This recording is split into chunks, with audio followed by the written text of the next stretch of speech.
Okay, sorry about that. It's Carly from Plymouth Live. As you can see, this time I'm not in Alexandra Park, which I misnamed yesterday as Blockhouse Park. My apologies, it had been a long day and I was freezing cold. As you can see where we are, we've been able to negotiate with the police a new location. We were originally put behind a cordon of Devonport Park. I hope you can hear me okay. There's a number of police officers on the cordon over on one side, and the vehicle, as you can see, is going to come along. I'm going to try and just draw your attention by making this work. You can see over here where I think over that side you can see where the two towers are.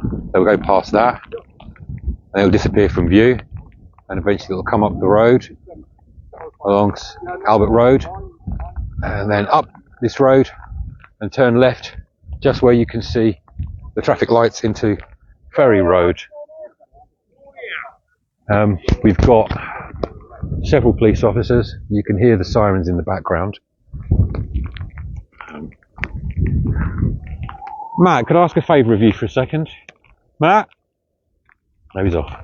Okay, not to worry. We have Coast Guard, we have police, IO Fire involved in this as well as the military. You can hear more and more vehicles right now. I think it's quite likely that they're preparing to clear the way for it to come. I'll keep the camera rolling because I'm going to take some photos myself, and then I'll come back and speak further if need be. For those you want a summary, just a few days ago, about 10:36 on Tuesday, police were phoned by the father of the owner of the house in St Michael's Avenue. After about a week's digging, they found an object. First few days they weren't too sure what it was. As they dug down and dug around, the rain cleared it away. They became more and more aware that it wasn't a boiler as they first thought, and eventually they realised that it looked more like a bomb, and they phoned the police. Police asked for a photo. The photo was then sent on to EOD, who recommended that St Michael Avenue and St Alban Avenue was cleared straight away of all occupants, and a cordon was put up at the end of each road. From there, we understand that more examination of the ordnance was done.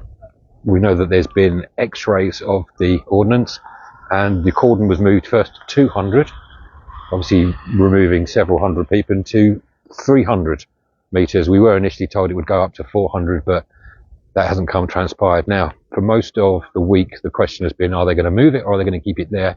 And the decision has been made by somebody outside of Plymouth.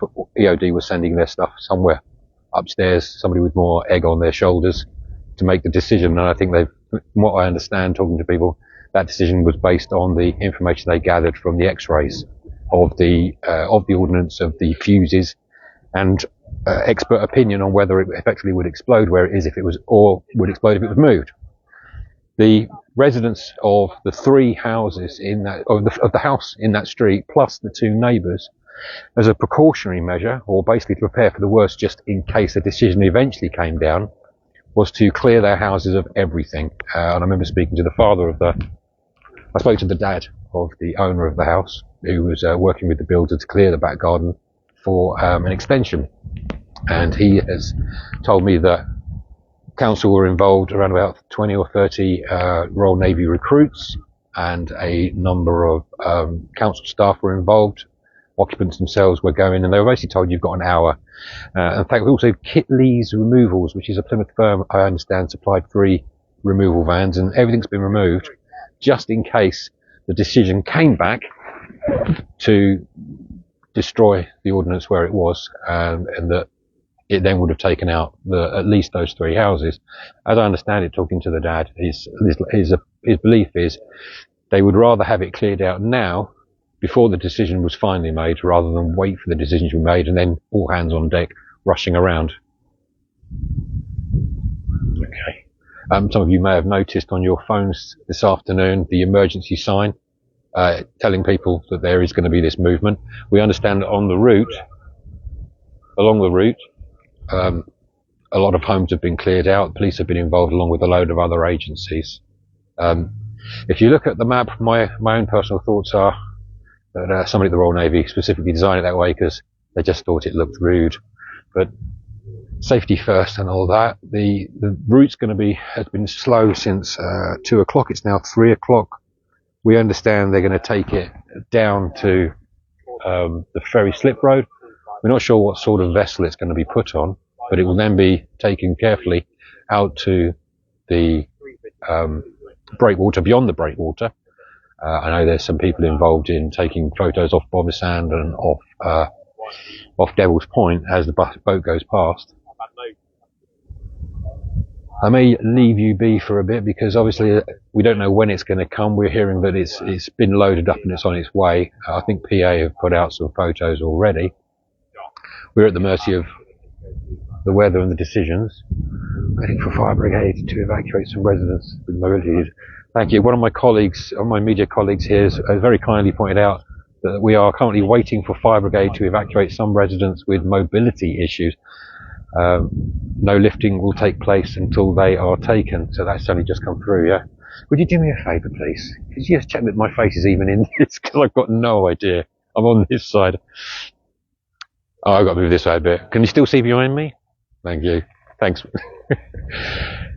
We've got people from Global Radio, we've got ITV, we have BBC, we have GB News, which kind of I'm taken aback by. We've also got, who else did we have here? BBC, but not in this moment. Not BBC in this moment. We've also got the police drone up overhead. Are people making comments? Thanks, that's lovely. That's kind of them. What's this affect the fortnight servers? Is my favourite. The fortnight servers? What does that mean? You know, the game. The game? What game? What game are we talking about, man? Andy, what game? I honestly don't understand. What's... Yeah, so Paul, we're allowed to be within the cordon. Why are we allowed to be in the cordon? Yeah. That's a good question. Excellent question. Who's that from? That was from Paul. I didn't get his surname. Paul? Okay. My colleague from Global Radio, Andy. Would you like to come around, Andy, and say hello for a moment? No, of course you don't. Face for radio. I very much have a face for radio and a voice for mime artists. So why are we allowed in the cordon? Well, we're not. Well, we are. We negotiated with the police and they said, look, we can't legally stop you from going here. It's a free space. However, you are obliged to give up your rights, as it were, if we get blown up. So we all had to sign a little piece of paper each, formally, and agree that if anything happened to us, that we take our own responsibility. We could have got stuck back over there behind the cordon, but then we wouldn't be able to report on it, and that's the decision we've all made, and we've en masse agreed. But we've en masse agreed that this would be the one location we would stand at. It's a safe enough distance, but safe enough. Yeah. But it's a place where we can view, and it was agreed that we'd all stand together rather than roam around like wildebeest across the Serengeti. Any other gem questions there? Yeah, one about the number 21 bus. Has it been affected? Probably best to answer city bus. I don't think you're going to get a bus past here for a few minutes, that's for sure. Or taxis. People aren't even allowed to walk along here. Same goes for cyclists. But yeah, 21 bus, not a clue. Sorry, Gav. Yeah, so the number of people, if you've just joined, yes. No, it hasn't moved, but I'll let Carl explain that. Why. Thank you, Andy. Okay, to repeat, we were told that around about basically between 2 and 5, they're going to start preparing to move it. We understand that it should have moved as of 2, but there's been delays.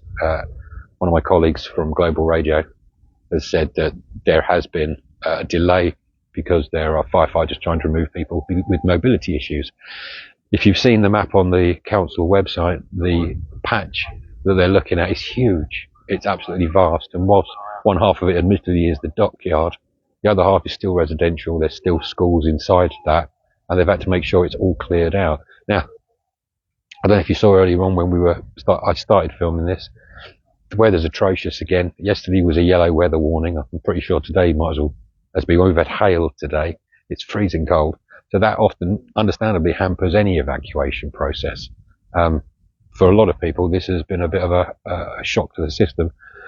I'm sure most of you who've got mobile phones have probably picked up the emergency warning that came out, the emergency alert, where your phone has buzzed loudly. I think that's the first time the city has had that before the test that we've had a few months ago. Just to reiterate, this bomb was found on Tuesday morning at, well, it was actually found a bit earlier than Tuesday morning, but the police received a call at 10:36 on Tuesday morning. We heard they're not far off. We heard they're not far off. So the police received a phone call at 10:36 from a dad who was digging in the back garden of his daughter's home in St Michael's Avenue, preparing ground for an extension. And as he dug out the ground, we've got the Coast Guard. As he dug out the ground, he found a metal object. He first initially thought it was just some concrete, and later on, as he dug around it with a builder and a building inspector turning up to check over the work, started to think that maybe it was an old boiler that had been left behind. He was digging down about almost a metre, he was telling me. And by the time he got to the point where the water and the rain had started washing away around the bomb, they realised that it was an unusual shape, and eventually the penny dropped, it was a bomb. So after several days of digging, they phoned up the police, and the police asked for a photo of the item. A few minutes later, the dad said he got a knock on the door, 2 police officers saying, you have to evacuate the house. We then received phone calls from another resident in nearby St Alban Avenue, who was also told to evacuate, and an initial cordon was set up at the end of each end of the lane that backs onto the 2 roads. Since then, we've gone to 200 metres, and then we went to 300 metres. And the current piece is, oh yeah, thank you, am I in the wrong place? Well, we just want to get a shot of the road, really. Yes, rather than me, brilliant, I'll just talk over it. Thank you, Andy, that's very kind of you. He doesn't even work for us and he's doing that, isn't that nice of him? The cordon, as it extended, understandably set a lot of people having to go into hotels, friends, relatives, addresses, or in the case, we know that there are some people who've gone into first of all, the Beacon Centre and then the Life Centre. I'm not sure there's a lot more I can tell you, so I'm going to actually leave this running for when you can then see the convoy come from down the road, but I'll leave this running in the meantime.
Just for a moment, I want to talk people through what I can see is and what they can see.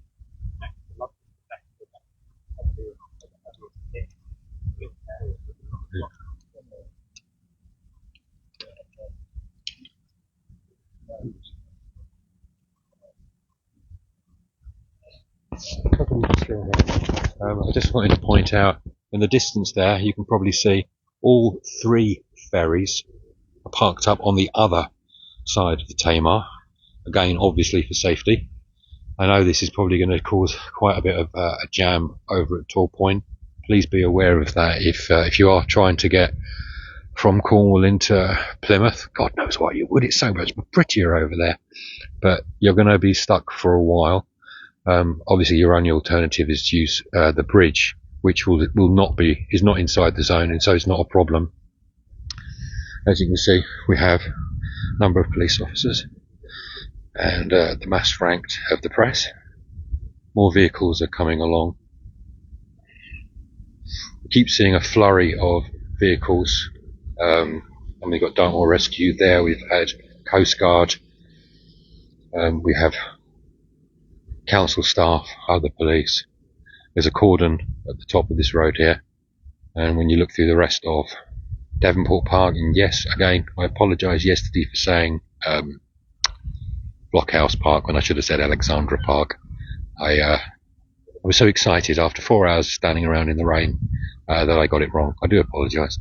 So the rest of the cordon, keeping people back, you can see more of the Dartmoor Rescue and other rescue teams coming along. I know that they've had to bring in police over the last couple of days to help with the cordons and the evacuations, as well as just general policing of the city, which still has to carry on. So they brought in officers from Liskeard, North Devon. I've spoken to officers who are from Bodmin. It's understandably been exceptionally busy, so they've even brought in officers from further afield, from Gloucester, have been given mutual aid. We know that there's been officers who have been brought in from Dorset as well, which is like our neighbouring police force. I'm not sure what this is, whether it's a bunch of council staff or others, but somebody else wants to come in as well, it seems.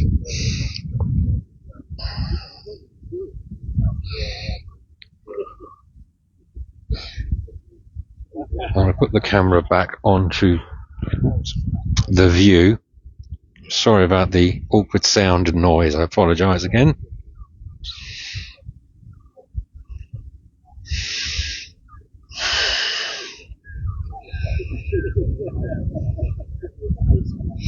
And what I'll do is I'll move the camera closer forward in a minute.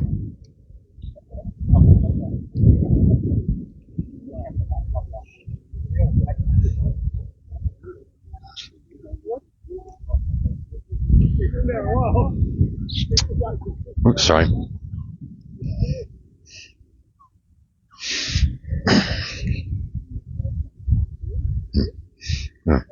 That's better.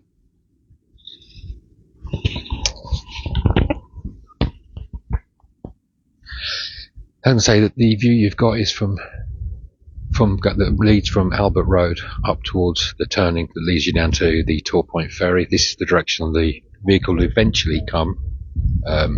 We're not sure where, as I said. We know that it's going to pick up later on. I don't want to just keep boring you with information you already know about. But I will leave the video running throughout so that you'll see what we see as and when. As I said, we were originally kept behind the cordon, and we were asked en masse as reporters if we were going to go forward, we would have to sign effectively a waiver that if anything did happen to us, it's our own fault. And we all agreed that we would sign the waiver. Anyway, I'll leave you to watch this whilst I get some photos.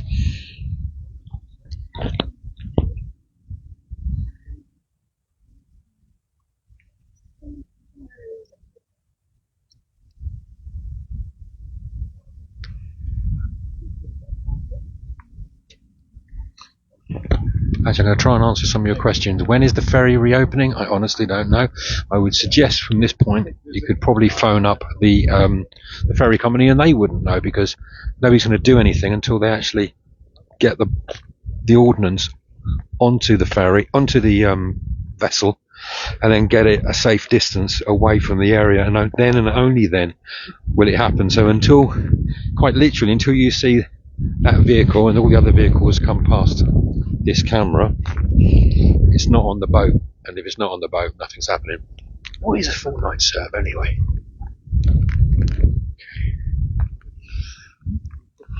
Okay, there's some activity here at the moment.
Lovely beard, mate. What beard dye you use? Oh, that's easy to answer. I use being 56 years old. If that helps with the question, it's just old age and having 3 kids. That's what's made my beard go white. I'm not sure if there's any other questions.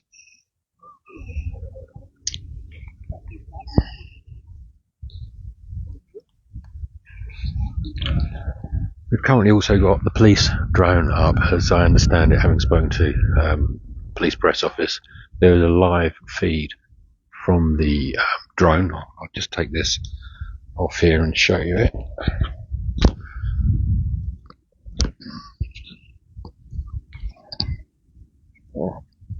Let's have a look. Okay, there we go. So, from here, where the police are, if I put pan up, you should be able to see in the distance there, police drone, which has been up for, I would say, the last half hour, 3/4 of an hour. And I'm guessing this is going to be there the entire time. That's going to be helping. The police drone unit will be nearby operating it. I'll probably have a few spare ones, and that will help senior officers coordinate the whole operation, but also in case anything goes wrong, which obviously we hope won't go wrong. Okay.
Just going to try and answer a few questions I've been getting from people. I've been sent a message from a lady called Annalise Mornell, who said, I'm watching events unfolding. Let me try that again, sorry. Okay, I've been sent a message.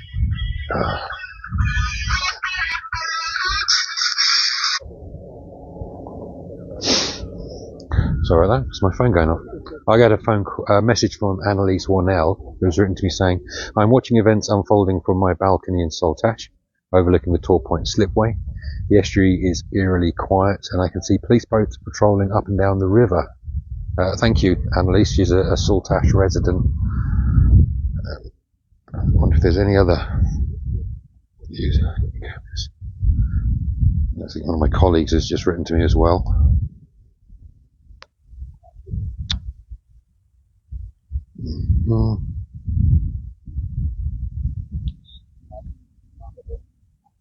Okay. I think that's all my messages already, so I'm not getting any other information. We're not sure exactly when the when the bomb has been picked up, and if you're willing to stick around, we're going to. We're just going to have a picture of a road for a while, but as soon as it turns up, you'll see it at the same time we do. Hope that's okay with everybody. I'll give a rundown, a summary of the matter in a few minutes' time. Okay.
Hello. Hi. Hello. You have an issue that is more within 300 metres. Yeah, we're aware of that. Yeah. So what we're doing is send forward now to get the over there, and rising fast water back to 300. We've signed our notes. We had to have the area. We have the commander. Which area commander? The area commander.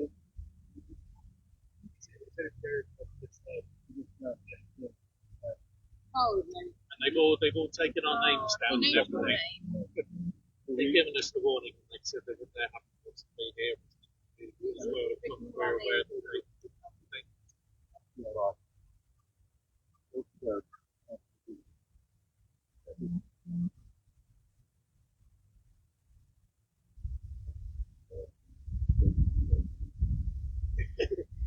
what time did try that? I don't think it's for money. He was quite tall. Yeah.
I'm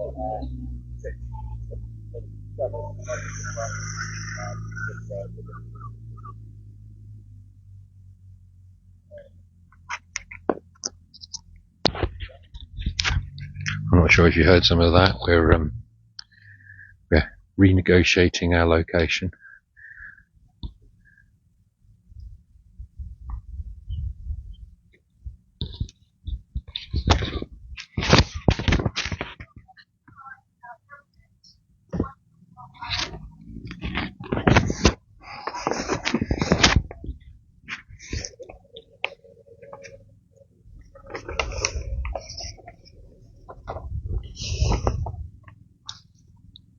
Just to remind you, those who haven't yet read the report on our website, Plymouth Live, as well as the council's rather well updated and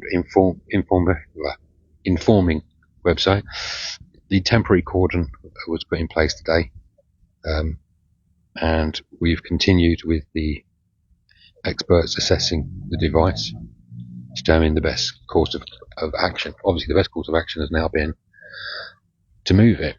I can't imagine how worrying that might be for those who are involved, and I'd love to find out whether the people involved are ordered to do it or whether they ask for volunteers, because either way, you've got to have some guts to be sitting on a vehicle with a 500 kilo bomb in your back seat. We know that according to the council's report, after all the options are considered, including a controlled detonation on site, which is what was originally suggested was a most likely option, it's been agreed that the safest and least impactful is to remove it from St Michael Avenue and bring it all the way down along Saltash Road, down up Albert Road, and down to the ferry. It's going to then be taken out to sea, and the bomb disposal experts will obviously quite literally plop it in the water and set it off using the water as a baffle. Obviously, people who've been living in the area will know fully how disrupting it's been the last few days. And we've had council loads and loads of volunteers from places like from the Royal Navy, from Plymouth Community Homes, from the council itself, police. We've had Dartmoor Rescue, we've had Bodmin Rescue. I think we've had rescue teams from all over the area. Police have been brought in from across Devon and Cornwall region, even Gloucester, and even as far afield as Dorset to assist with this. I'm trying to think of the other ones we may have missed. Royal Navy recruits have been brought in en masse to assist. Many people have been assisting.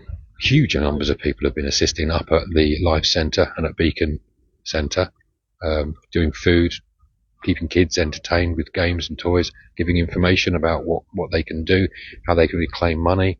Obviously, we know a lot of people, this is going to be very, very expensive for a lot of people. We've had to go into hotels and having to eat out rather than cook their own meals like they used to. And obviously, those people some of the parts of Keyham, we're fully aware, are quite deprived area. This is not easy for them, and it's been quite remarkable how people have rallied around to assist. Anyway, so the route home today, we've been told, the route for the bomb today has been anyone who lives within 300 metres of the route will need to leave their homes for about 3 hours, they've said, starting at 2 o'clock. They reckoned this morning that they would be returned by about 5 p.m. Looking at, well, we're at 3:30, so we're not sure if that clock may keep ticking. The rest centre at the Life Centre is still open to help people. As we've said, we know that the main train line is closed. The ferries, as I've shown you on the video, the Tor Point ferry has been suspended. All 3 ferries are on the other side. There's no buses along this route. And then once it is complete, once the bomb is safely away, the roads will be returned to normal and people will finally be allowed to get back to their homes. Meanwhile, people are being asked to stay away from the area.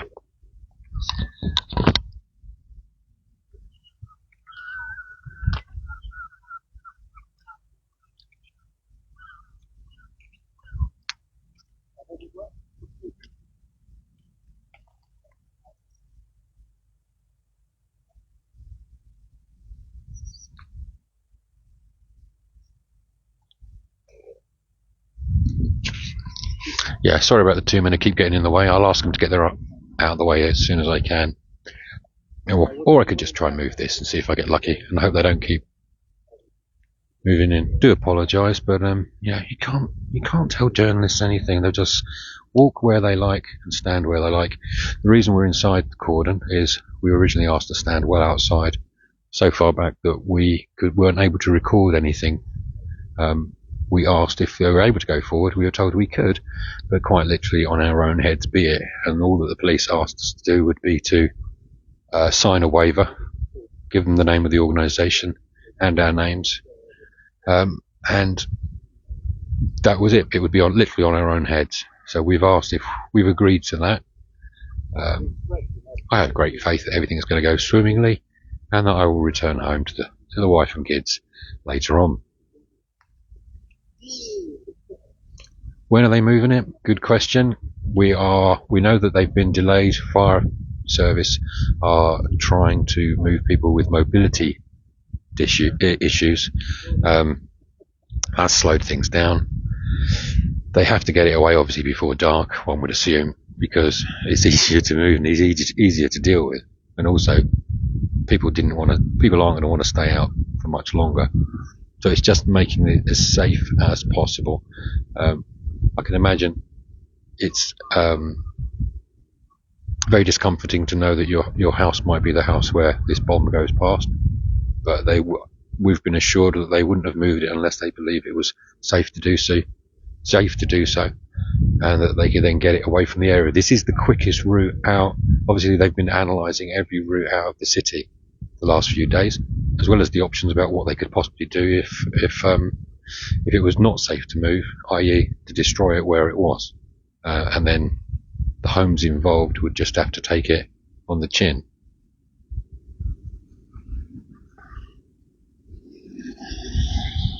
We do keep seeing a steady stream of different emergency vehicles, 4x4 response vehicles, search and rescue, fire, lots of police vehicles, all to make sure the routes are cleared. Again, to be absolutely sure that it's safe to do so, and that if anything does, God forbid, go wrong, that the majority of people are cleared away and that no one gets harmed. If you move along the path a bit, what does it say? If you move along the path a bit, can't read that now. So how come the reporters can stand there? I think I've answered that a few times.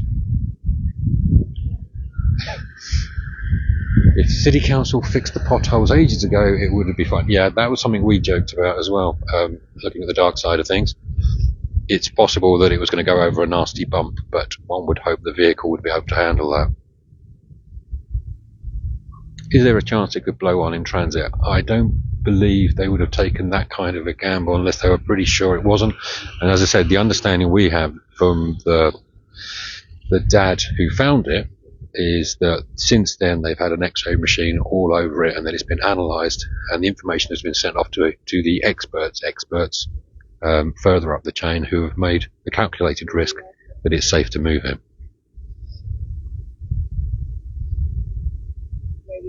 Okay. People are sort of saying about how they've been told to go to the life centre with the kids. Good luck. I hope everything goes really well. Stay safe.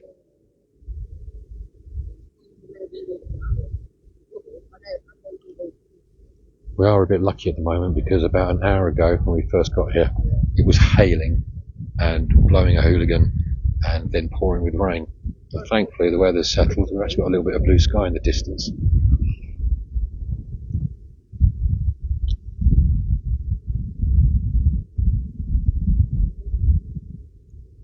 Dairy reporters get paid to be there? No, definitely not. I get paid the same whether I stand here or sit in my room at home with a nice hot cup of tea. I think the person who should get paid the most is the poor bugger who's having to drive that van and then load it onto the van and then take it from the vehicle onto the boat.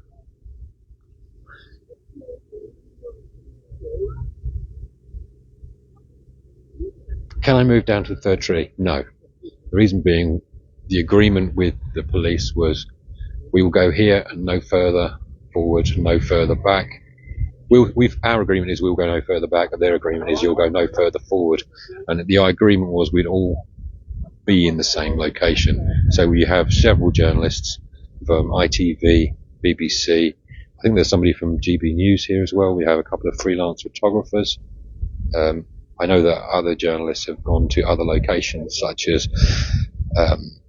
Devil's Point, to see the boat go past. Some have gone into Royal William Yard again to see the boat go past them from this area.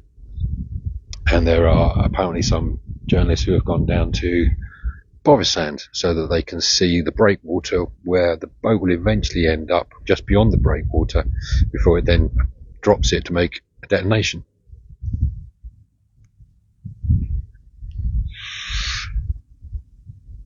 Thank you for bringing this live. I'm not risking myself, in all honesty. I'm really not. In all honesty, I don't think I'm making any more of a risk to be here than if I went down to the local Tesco. Can you just check if I'm in camera? And Andy, be a love. Do you want to read out a couple of the questions? I'm really not taking a risk. I don't think, like I said, I don't think I'm doing anything. Are we going to see the bomb exploded? No. We're not. Well,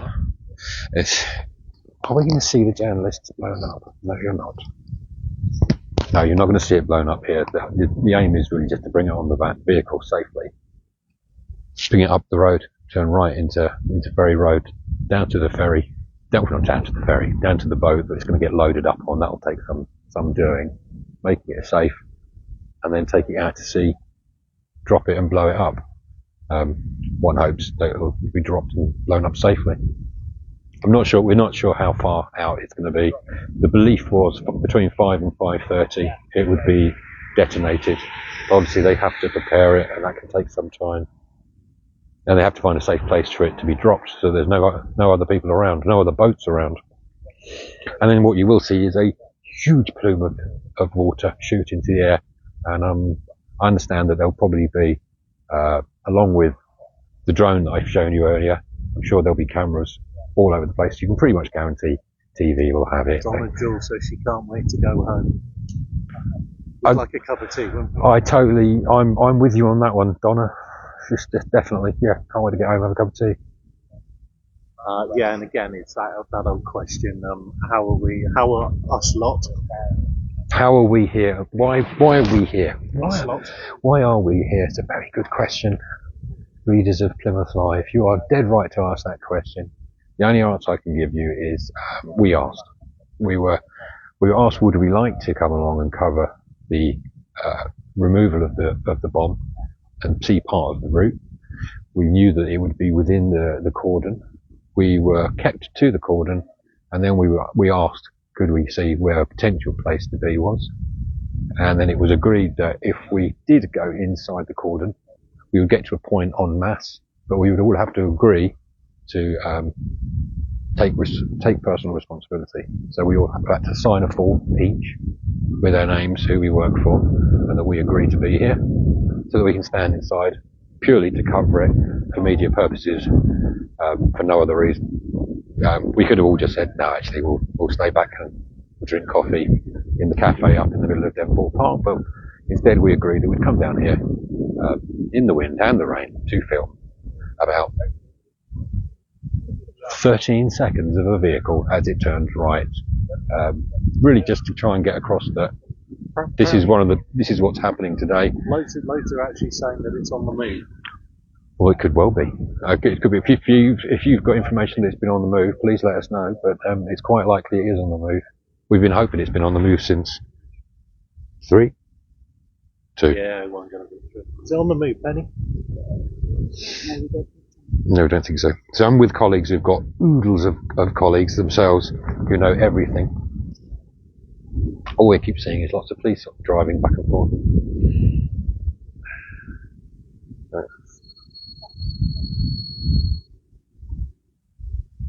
Right, I'll leave it for a bit and just have the film rolling.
I'll leave that running, and I'll try and answer some of your questions, so you don't have to see my face for radio. When will it be detonated? We're not sure.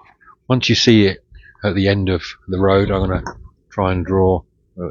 Once you see it where that motorcyclist is there, and he then, when the vehicle turns, it will turn right down Ferry Road to Tor Point. Then we know it's very much on its way to get on board a boat to be taken out to sea. I've been told that it is now on its way. Obviously, I can't verify that, but the person who's alerted us, I believe, is somebody who does know what he's talking about. But obviously, they're not going to race it at the speed limit. They're going to keep as slow as they need to before they can get it to here.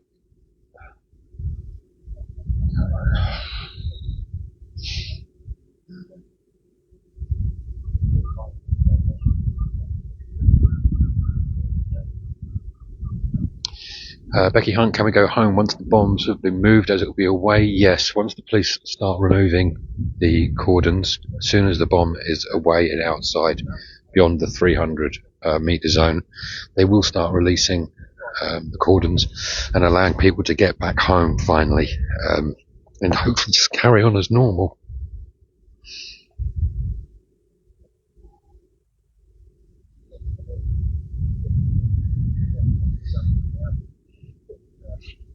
I should point out, one of the other reporters has pointed out to me, this is the largest evacuation Plymouth has seen since the war.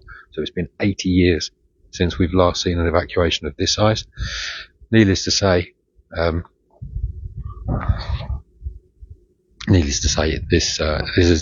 city is much bigger now than it was 80 years ago, and what we're seeing is a lot more coordinated between all the agencies involved to try and assist people, because there is a multitude of people with different difficulties, different abilities. We've got children, we have elderly, we have people with mental health difficulties. Fully aware, having covered it back in August 2021, this has been an understandably very traumatic time for people of Keyham, who have already been through a hell of a lot the last couple of years. And I think there is a recognition by the agencies involved that those people who are in Keyham, that this has been quite difficult for them. Things need to be put in place to support them all the way through, and really just not leave them to their own devices, because the trauma of that event can be easily replayed again when you see so many police cars, so many cordons, so much activity in the same locations as we did back in August 2021.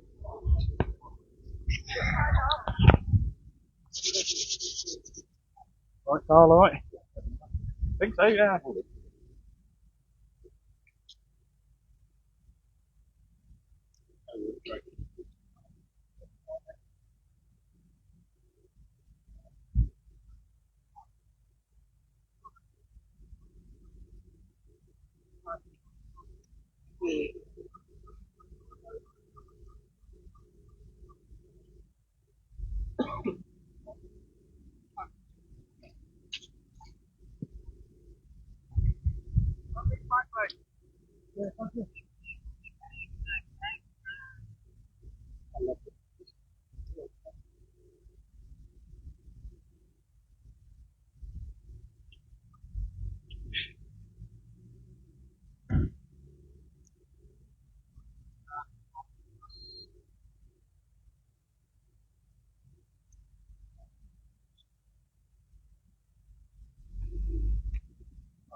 Yeah, let it breathe. Yeah. Yeah. It's one of the things.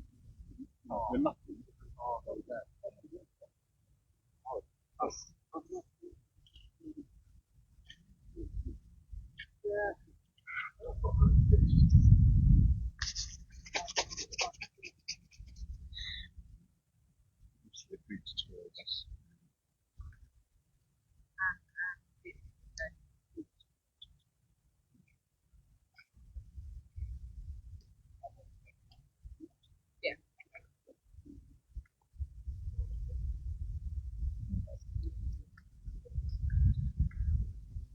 Yes, yeah.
Apologies for the lots of nothing happening, or apparently lots of nothing. We're still waiting on knowing where the bomb and the vehicle is at this point. You can see we only have this vantage point. If I just quickly grab the camera and show you the areas where the bomb will come from, you'll see down here, a little bit further over, in the gap over this side,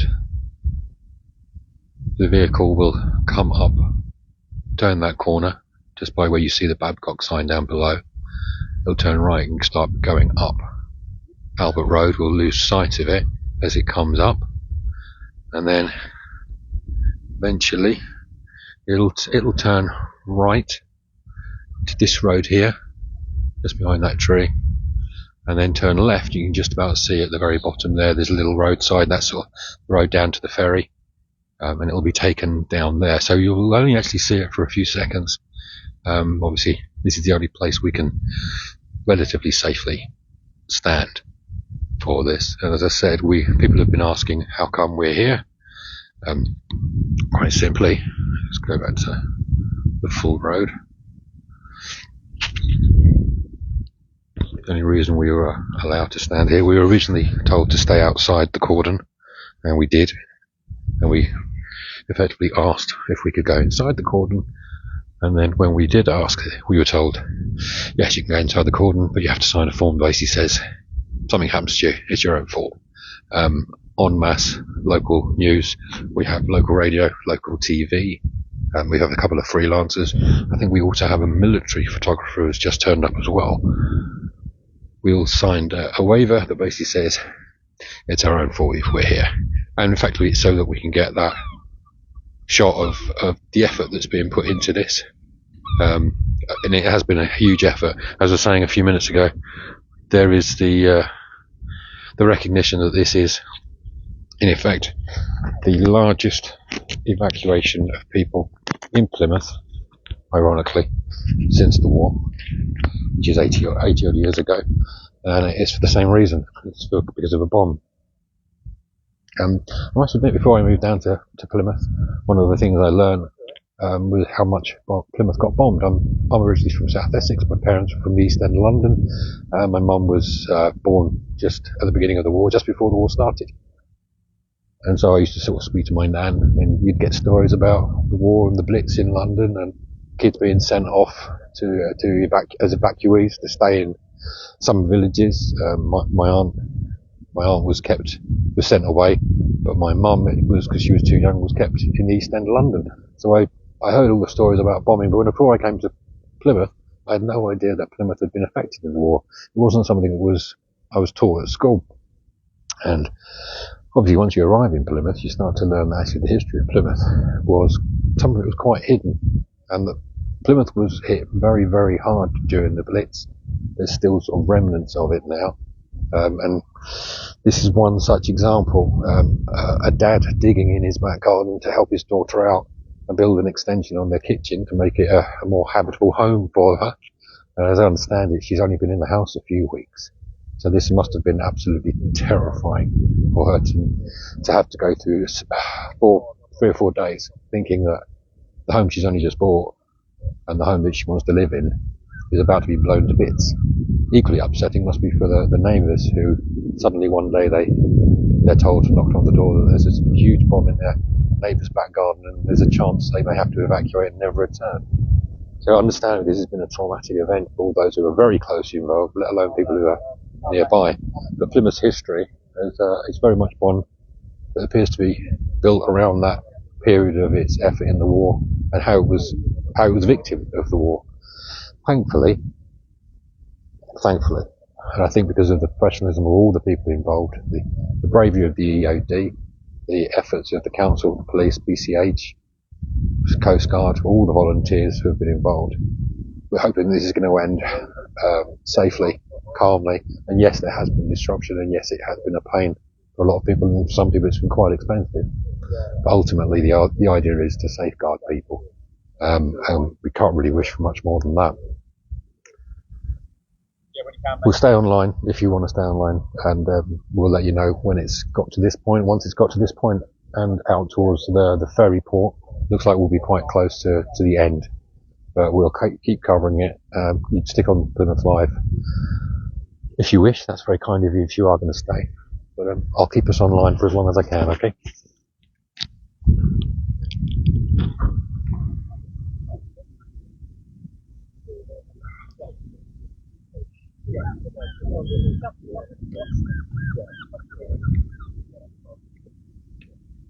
Right, ladies and gents, sorry to just pull you in quickly. Oh, is that live? It is. So, do you want to? John, yeah, sorry, it's live. Oh, right, okay, no. You may want to. Yeah, it sounds live. And the sound is live, so you may want to get a few feet away from the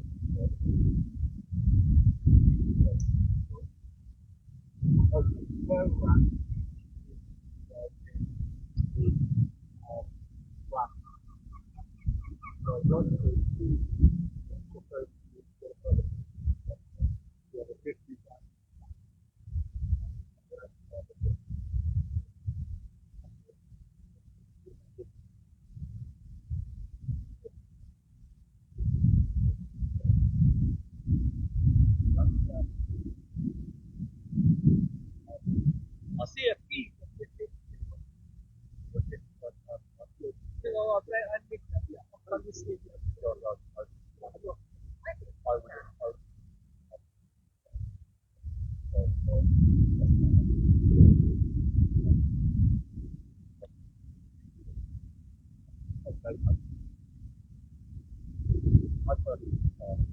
Okay, that's fine. The only reason I say is there's a few things that have to down in. Yeah, well, we go and have a look.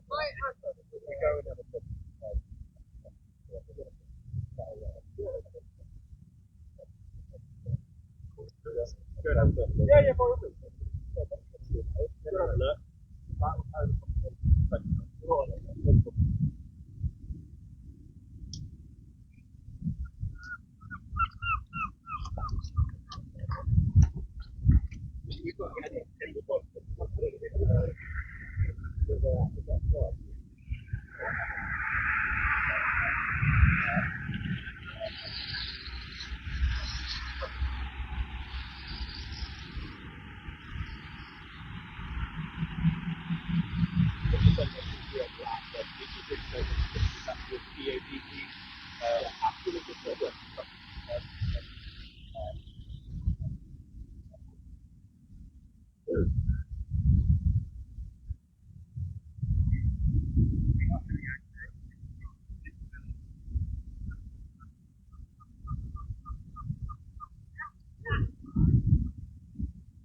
Where can you watch it live?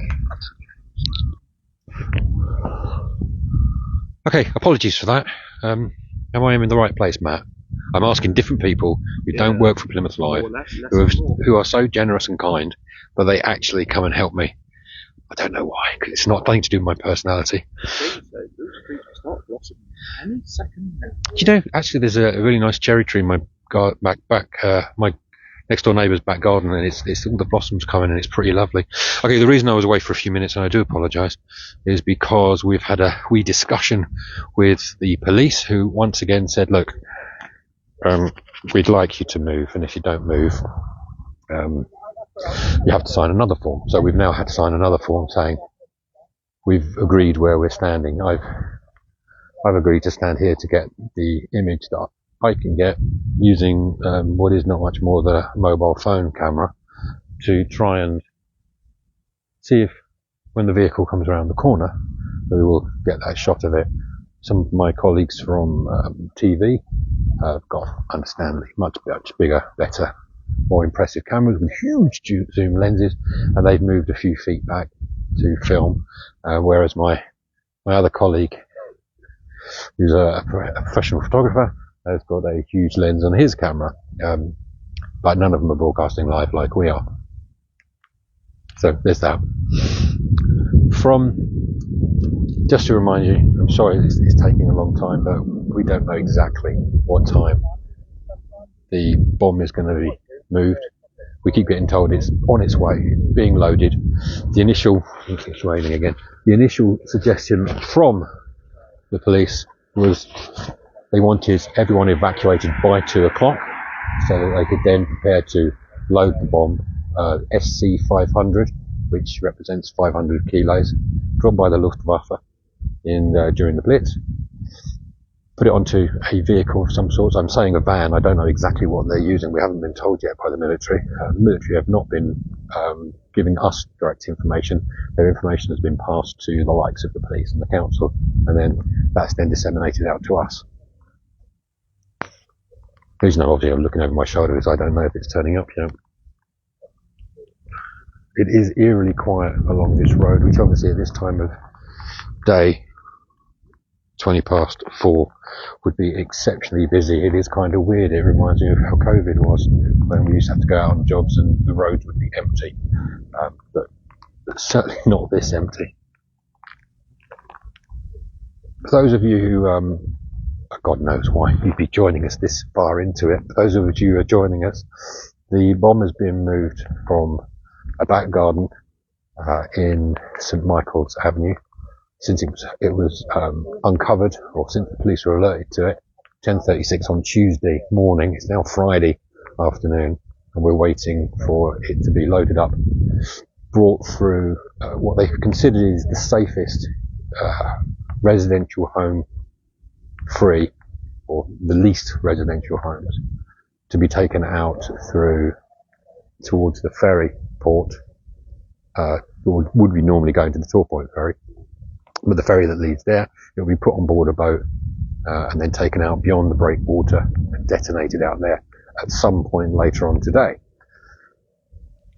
One of the questions we were discussing in the virtual office was why don't they take it out of one of the gates of the docks, such Camel Head or one of those other ones. And I can only surmise that Devonport Dockyard weren't necessarily keen on having a 500 kilo bomb drawn past the nuclear submarines that are there. It may not be the best idea to have such a massive bomb that might possibly go off next to nuclear submarines, even ones that are derelict. It does look like the police, looking at what I can see, we're now seeing 2 drones. I'm assuming, I'm going to try and zoom in for you. I'll just take this off here. We have 1 drone zooming off in the direction towards the cafe, which I'm guessing might actually be belonging to the police drone unit, who have probably swapping over with another drone that's just flown overhead. I'm not sure if you can see that there. So look, there it is. So they've swapped over drones purely because probably the battery is starting to run low, and they need something that's going to be consistent for the next hour or two to keep an eye on it.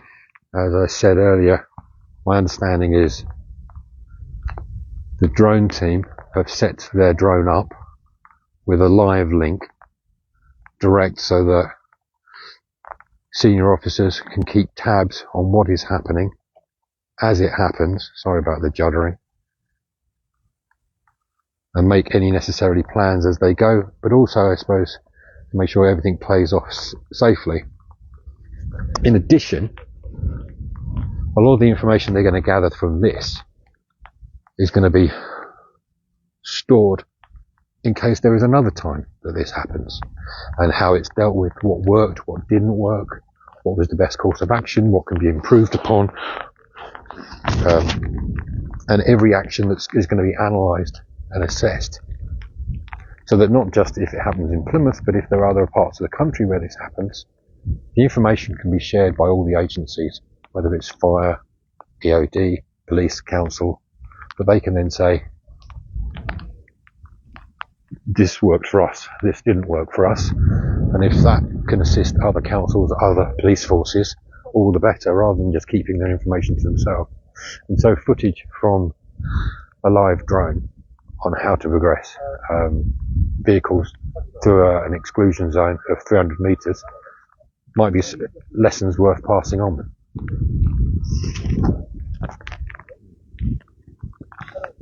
As you can see, the weather is once again atrocious in Plymouth. Perfect time of the year.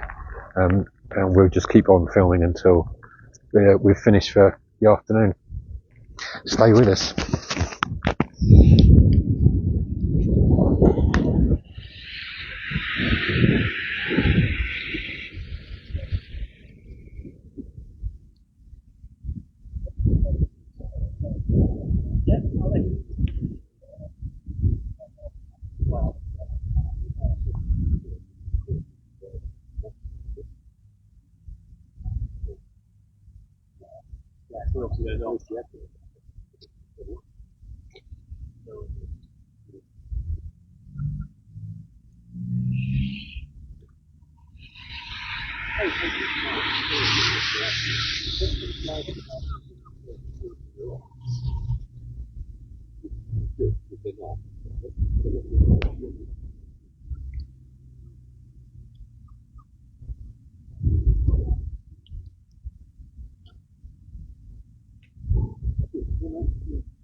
Yes. So what I said, I am.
Oh, yep, sorry, it was Carl Eve again from Plymouth Live. I do apologise. I have to keep leaving the camera for a few minutes, and I don't really want to stand in front of the camera because this isn't. I'm not the thing you want to see. Needless to say, I have zoomed in a bit. I've panned back for a moment, but I have zoomed in. As you can see, lots of emergency vehicles and the like travelling down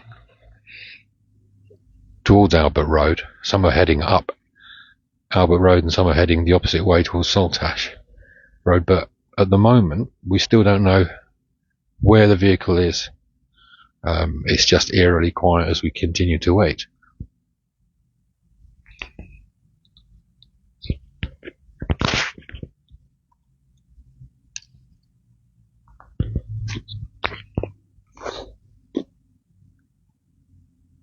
I should add, it's absolutely freezing out here.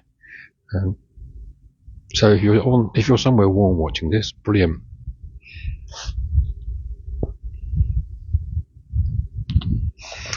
Photographers, no manners. I'm not allowed to move from this spot because I've negotiated to be allowed to stand here, which is obviously inside the cordon.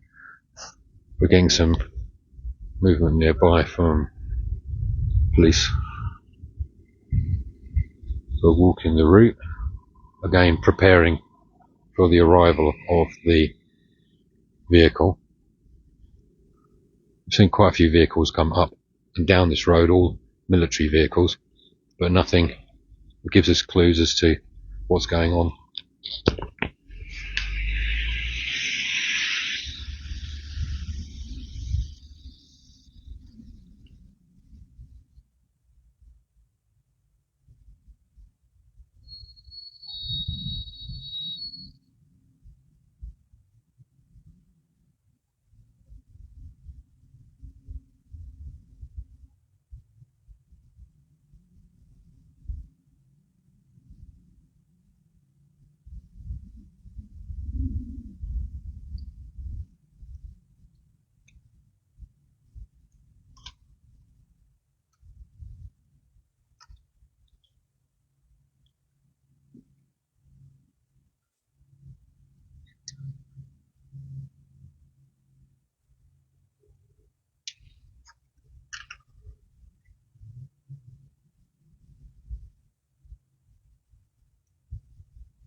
Really?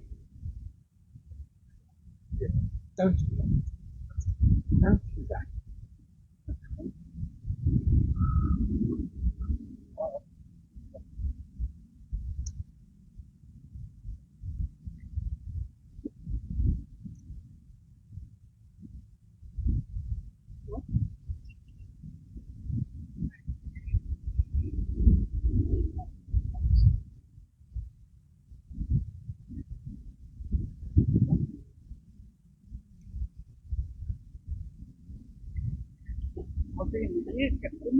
Live.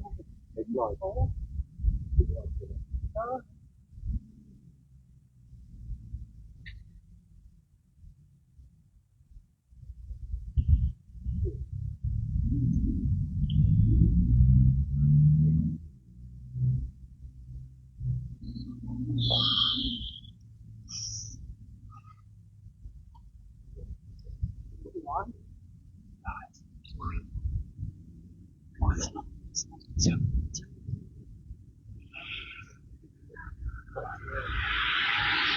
There we go.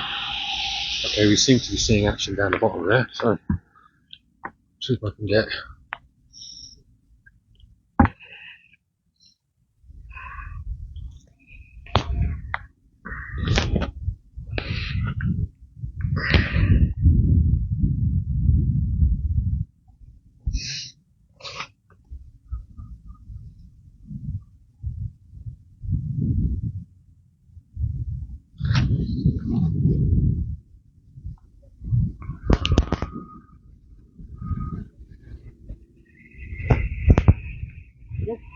Sorry for the judgery movement, everybody. I'm just trying to get the camera in the best place. To be honest, I don't know what would be considered the best place unless I went all the way down the road, which I can't. So bear with me for a few minutes as I try and get a better spot.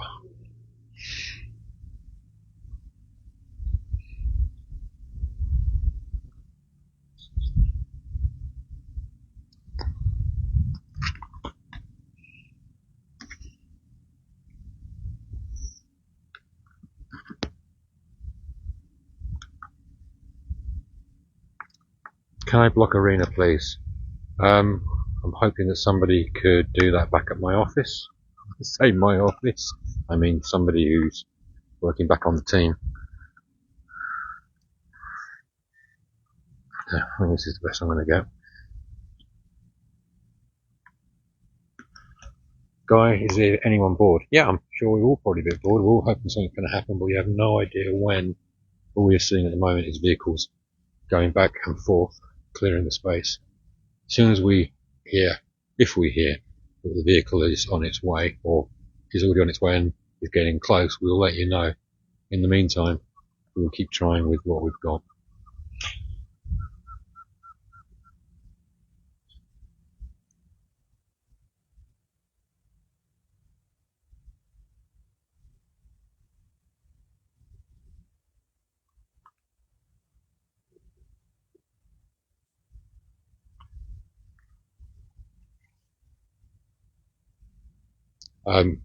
When it comes, the photographer is going to stand right in the way. He might, but I will move around him, don't worry.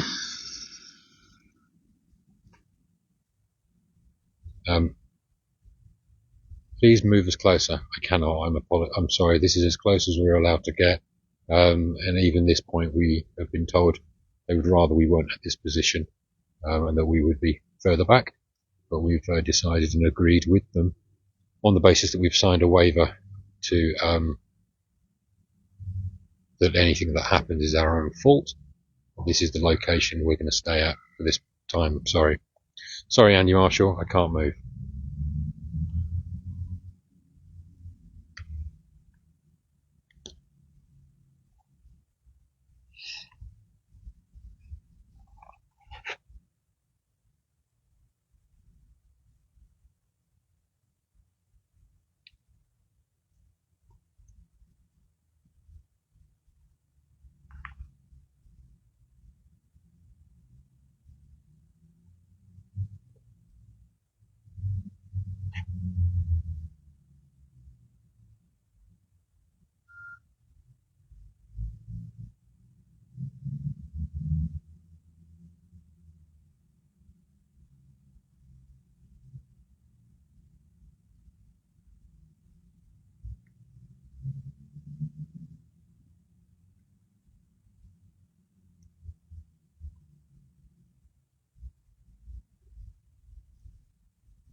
We keep getting the same questions, which is, can we move?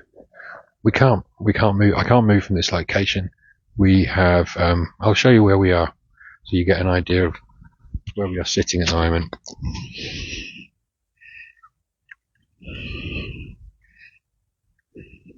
Okay. So, we're in Devonport Park, as you can see. In the far distance, over there, there is the official cordon, where you see those headlights on right now. That's a police vehicle. And that, up that way, is the official cordon on the park. I'll go this way. Actually, I'll go this way. Looking this way, as you can see from over here, this is also the official cordon. Those of you who know Devonport recognise this part. It's the road that leads down the hill.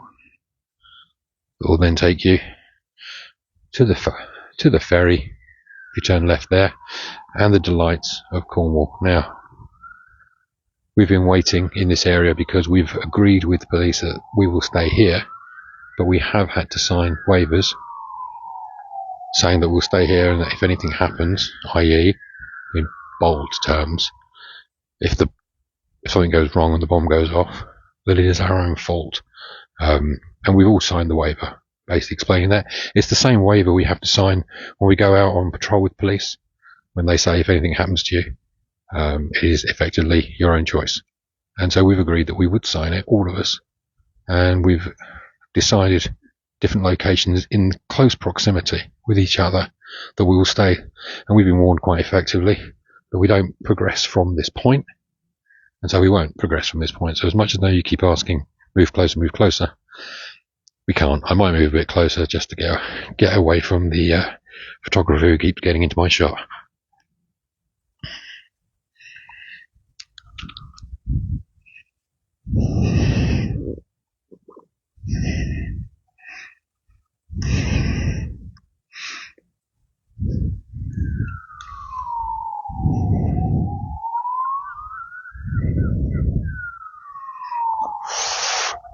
Let's see if I can get a bit of a better view.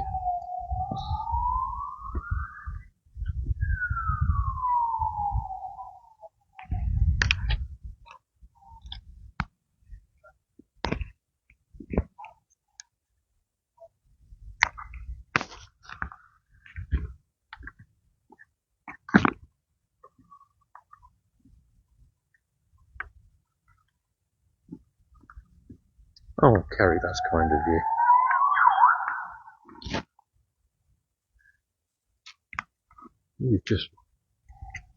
Kerry, you've just warmed the cockles of my old heart, saying we're Plymouth Live, we deserve to be here.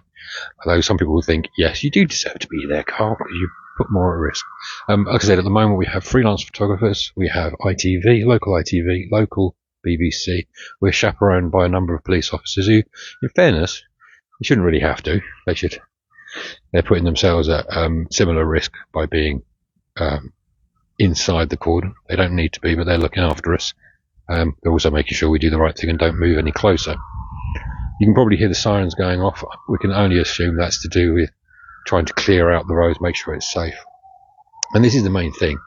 Everything that's being done is particularly being done to make sure it is safe, that no one's at risk, that no one comes to any harm. And though it's a laborious and a bugbear and a pain, I totally get that. But it is all being done for very good reasons. Nobody wants to see anyone harmed inadvertently and put beyond more risk than they need to be.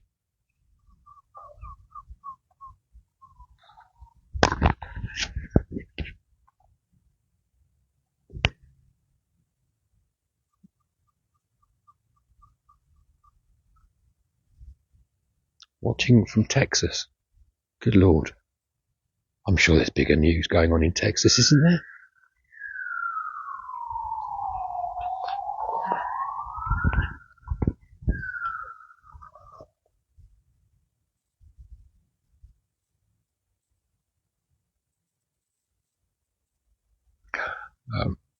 Somebody's just added the line, wish the council would remove those trees. I think you'll find in Plymouth, the issue of removing trees is a touchy one, so it's probably not best not to say that out loud. People who are asking, is the bomb on the boat yet? No, it's definitely not on the boat yet.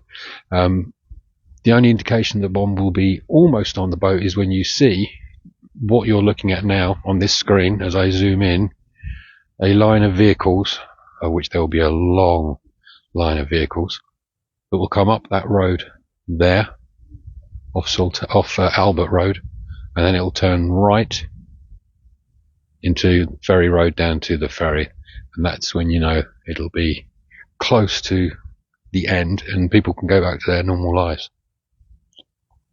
Have they started moving it yet? Don't know. We've been told repeatedly that it should be on its way very soon, but then we've been here since 2 o'clock and it's now, good Lord, it's now nearly 4:45.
Yeah.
Let's take this. Yeah,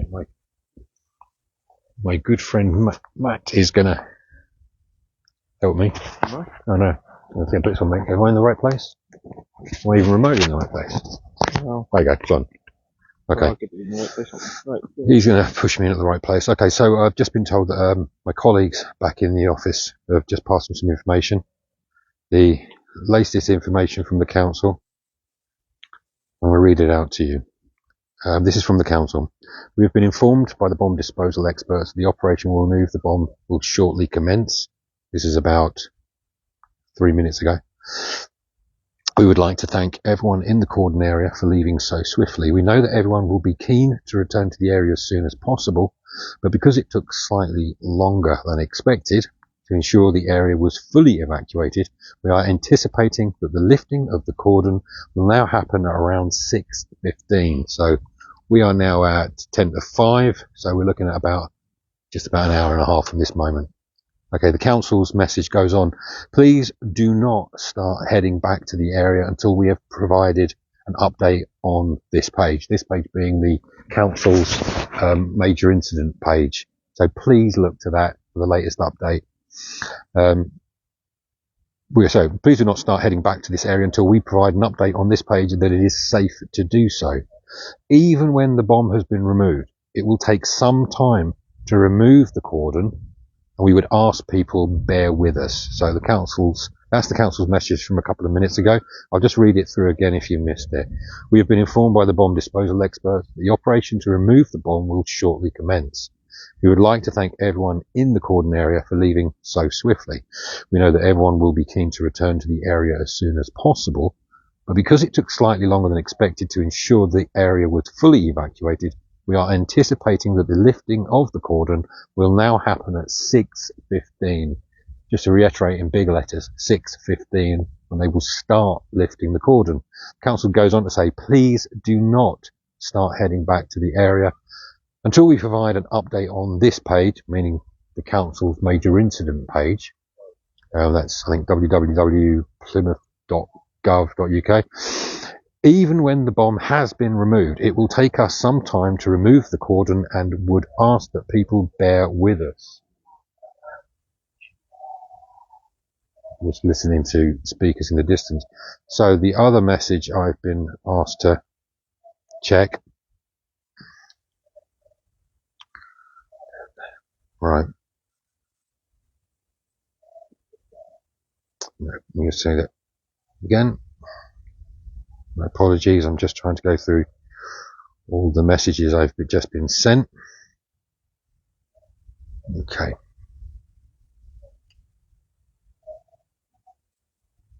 Thanks for it's cordon.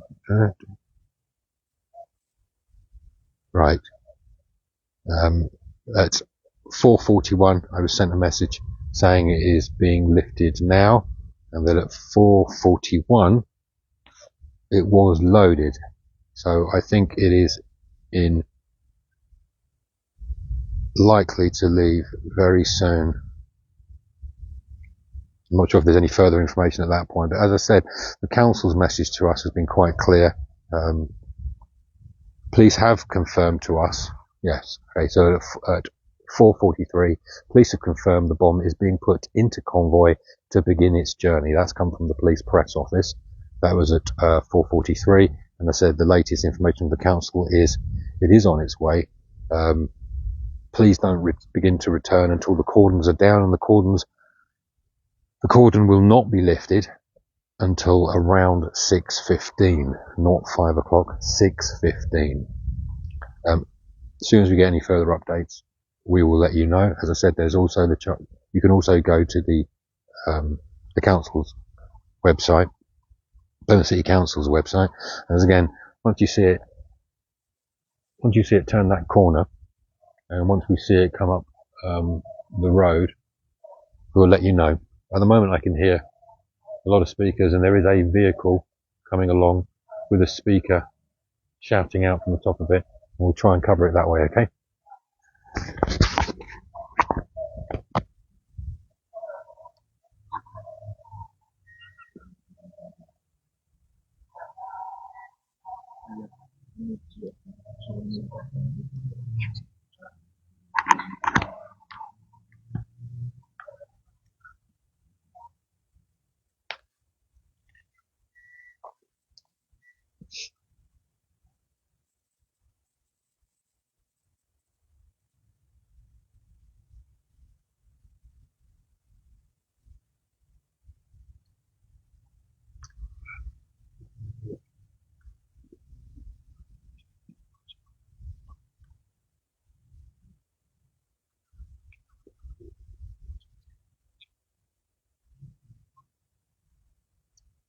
No.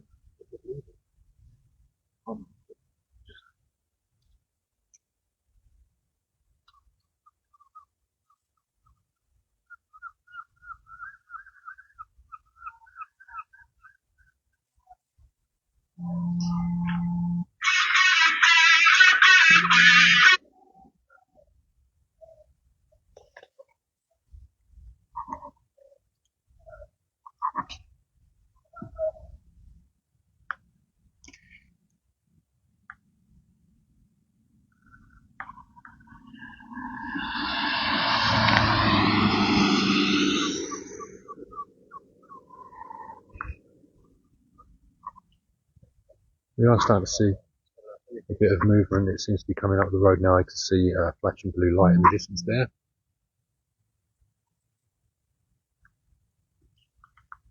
You'll see it turn that corner.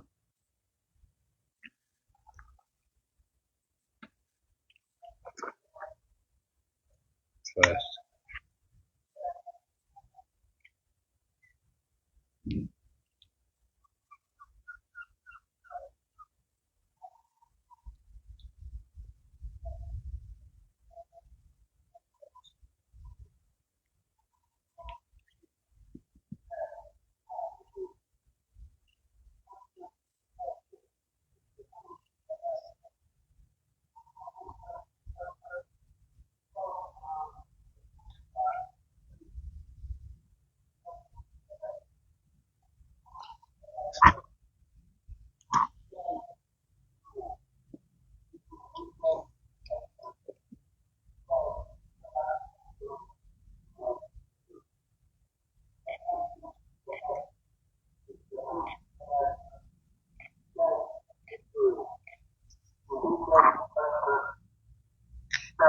The back of the building away from the street.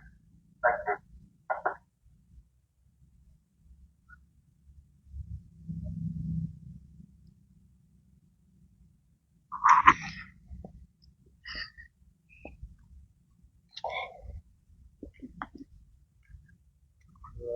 Thank you.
No, honestly don't know.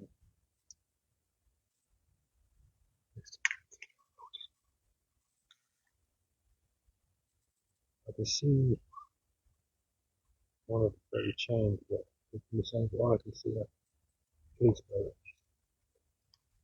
There's short places you can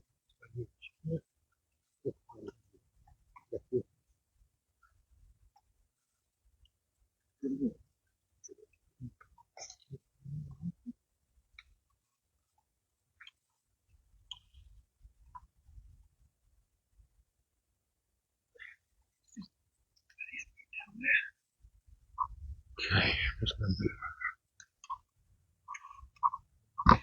Yeah.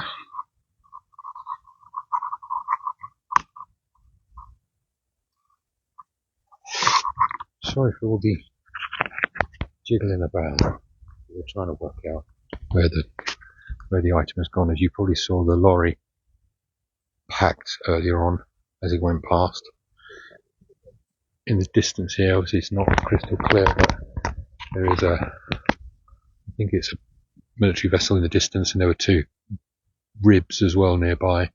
Obviously there's a lot of buildings in the way, but it sounds like that it will now be loaded onto the boat and swiftly taken away. You can also see, if I move the camera around, there is a police boat there that's obviously preventing any other boats in the area. You get the sense if I pan back just how close we are to Devonport Dockyard. There's military vessels just within a few hundred yards of it.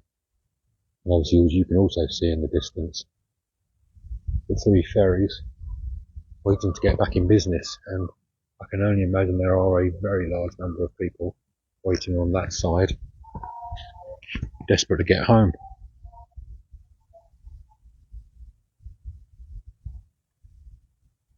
So,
Okay, let's move the camera back a bit.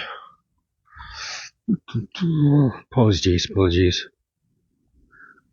Okay, so you can see there's a military vehicle in the water just over there.